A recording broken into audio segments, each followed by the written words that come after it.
নমস্কার বন্ধুরা, আপনারা দেখছেন মিডিয়া কালী মন্দির। মা কালীর মন্দিরের সামনেটায় স্টেজ রয়েছে, আর যারা যারা মনস্কামনা করে এই ধূপবাতিটা সামনের দিকে অনেকেই এখানে মায়ের জায়গাতেই দিচ্ছে। তো বাম দিকে মায়ের গেট আছে, আর এটা সোজা চলে যাচ্ছে গঙ্গা নদীর দিকে। ওখানে সামনে রয়েছে ঘাট, ওখানে স্নান করে এসে পুজো দিতে পারেন, বা আপনি বসে এই জায়গাটাতে খুব মনোরম দৃশ্য দেখা যায়।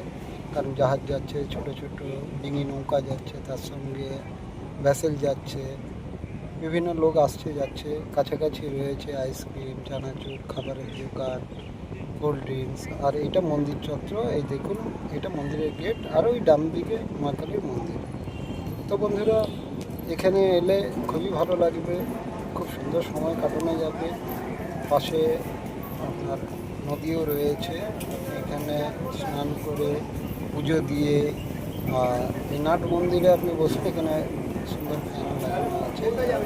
ওই দূরে মা কালীর গর্ভ মন্দির ওইটা, আর এটা নাট মন্দির। আর ডান দিকে রয়েছে শিব মন্দির। আর দেখুন গঙ্গা নদীর বুক ছিঁড়ে চলছে জাহাজ। আর এই যে দেখুন কীভাবে জাহাজের ঢেউগুলো আসছে, দেখুন মনে হচ্ছে যে না দীঘা না, এটা ফুলগড়িয়া কালী মন্দিরের ঘাট। আর পাশ দিয়ে যেহেতু জাহাজ গেছে, তো ওই জাহাজের বড় বড় ঢেউ দেখুন সাইডে কীভাবে মারছে। ওই দেখুন জাহাজ, এর আগে দুটো জাহাজ চলে গেছে। তো বন্ধুরা, আমি পাশেই ছিলাম, তো এই জাহাজটাও এলো, এসে পাশ দিয়ে চলে গেল। ভালোই স্পিড ছিল।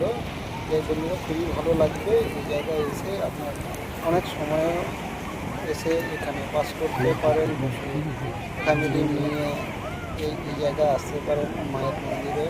খুবই ভালো লাগবে।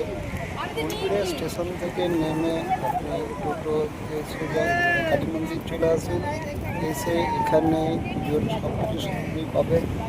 পাশাপাশি খাওয়া দাওয়ার জায়গাও রয়েছে, বসার জায়গা, এবং দেখুন এটা গাড়ি রাখার জায়গাও রয়েছে।